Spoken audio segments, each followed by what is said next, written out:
All right, what's going on, guys? Today I'm going to go over the 10 most common settings that I see wrong, which is probably costing you a ton of money in Google Ads. So we're just going to spitfire them. Let's fly right through them. Alrighty, so the first one that we have here, took a screenshot, is not having a brand exclusion. So when you go to your campaign, you go to settings. This is applicable for shopping campaigns, performance max campaigns. You go to the settings, scroll down, go to brand exclusion. This is where I want to make sure you include your brand, because what happens if you don't, then Performance Max is just going to go after the lowest hanging fruit, which is just bidding on your brand. ROAS is going to be inflated. You're going to think that you're getting better results than you are. You're going to keep pushing budget, but you're not actually going to be growing your revenue on your actual store.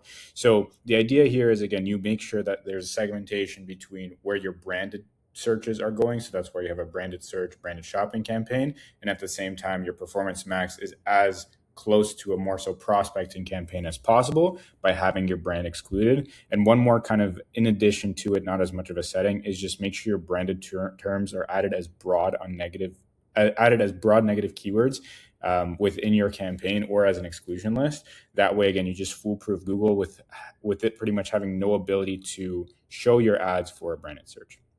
Okay, scrolling down to the next one. The next most common one I see is the presence. So people will have this one toggled on, which is the recommended one. The problem there is the fact that it targets people that are like tourists pretty much. So they might have been in a certain area for a few days or a few weeks, but then they go back to their hometown, and the problem is that it's going to target those people as well, even though they don't actually live in that area you're targeting. And this can be country wise, this can be city wise, state wise. It depends on your targeting level, but definitely you always want to make sure this is enabled. The only reversal I would say where it's applicable is if you're doing some things like tourism, but again, not really applicable for e-com brands. 100 times out of 100, I'm always on this toggle. So definitely go into the settings of your campaigns, make sure that this is toggled on. Next most common thing I see, auto apply recommendations, have all of them disabled. Why? Because again, they pretty much may hinder your account. If you go through some of these, they might change your TCPAs. They might change your bidding strategy.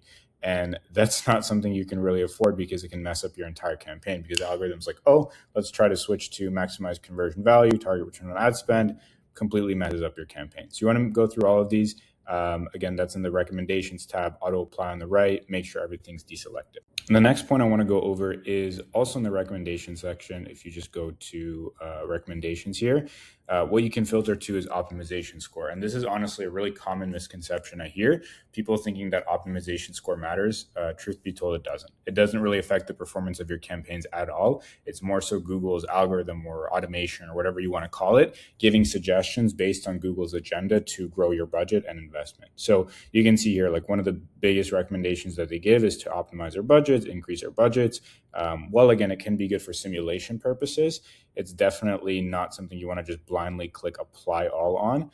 And the same thing with some of the other strategies, like targeting all eligible shopping products. We don't want to do that. We have specific segmentation. We don't want search partners. I don't want their automatic site links. I don't want to turn on AI Max for that search campaign. So that's something to keep in mind, is like you can literally just dismiss these. Like if you press these three dots, you can get back to 100% in the matter of 5 minutes. And so that's something to keep in mind. It's not something that you really need to keep an eye on. It's not an important setting. But yeah, jumping to the next one. All right, so the next one I want to talk about is always setting a max bid when you can. And this is particularly for search campaigns. If your search campaigns just aren't performing, you see your CPCs are crazy. So if you go to Insights, search terms, filter by average CPC, and you see that it's just super high, that's really a reason that you want to have more control over your bids. And the way that you can is you want to go to the tools, I think and then you go budgets and bidding, bid strategies. And then here you want to create, there's going to be a plus button, plus max conversion value. And then as soon as you add a target return on ad spend or a target CPA, you can actually set a max bid. And you can see, I don't think it explains it very well. This is more so on the display side, but it's really a max bid limit. So you're telling Google this is the max you are willing to pay per click. The same thing if you're running on manual CPC or max clicks, you're just doing this with automated bidding. And that way you can have a lot more control, because okay, this is the max I'm going to pay for a single click. And that change alone I've seen implementing in accounts can really just significantly improve performance and cut back on wasted spend. And that's something you want to definitely keep in mind. So go through your campaigns. I would recommend this for mainly non-branded campaigns to run on a target return on ad spend on a portfolio bidding strategy, and then for brand campaigns, stick to a manual CPC.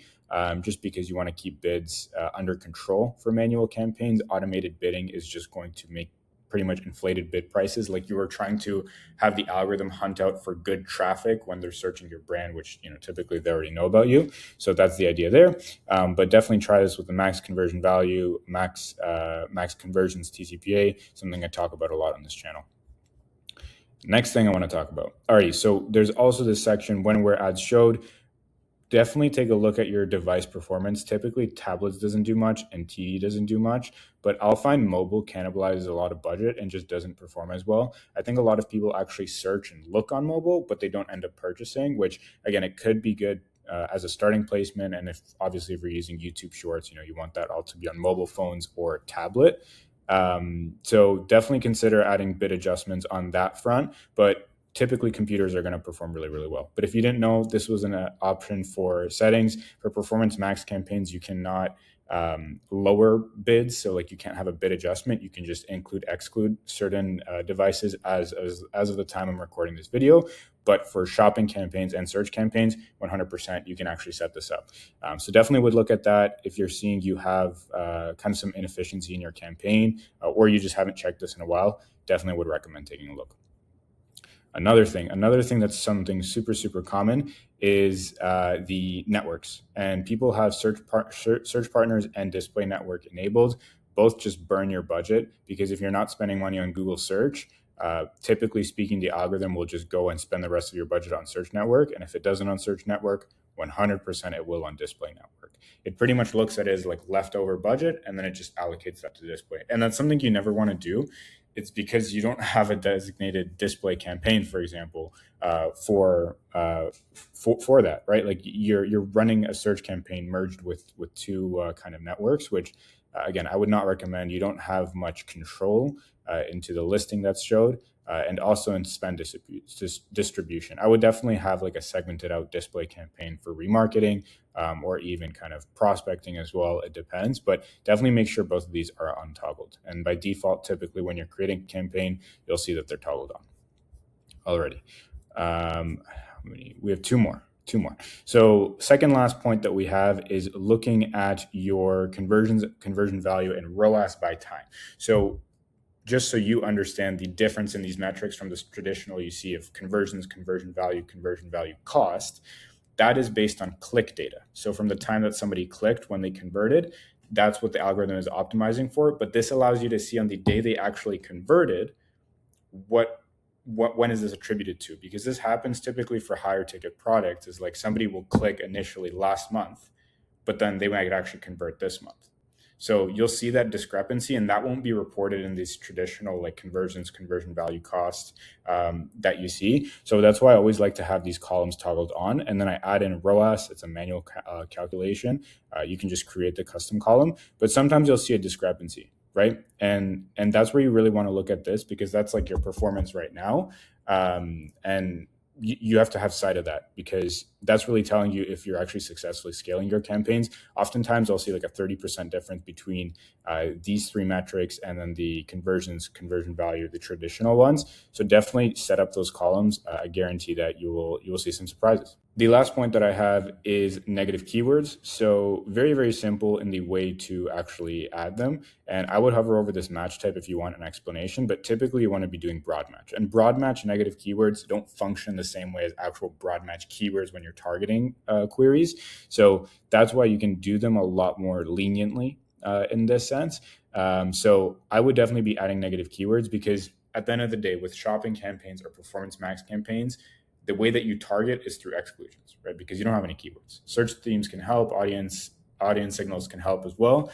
But at the end of the day, again, you really need to be adding exclusions consistently. If you're a newer account, I would be doing it every day. If you're an older account, at least once a week. And if you haven't done it in a while, I would definitely rigorously clean up, just because it's going to get your cost per conversion down. And also, you know that you're getting relevant traffic to your site and your ads are matching to relevant traffic. So definitely go through this. Explanation is super helpful if you want to pause the video and read this. Alrighty, hopefully that was useful. Those are my really top 10 tips that I would say if I had to break it down in a nutshell.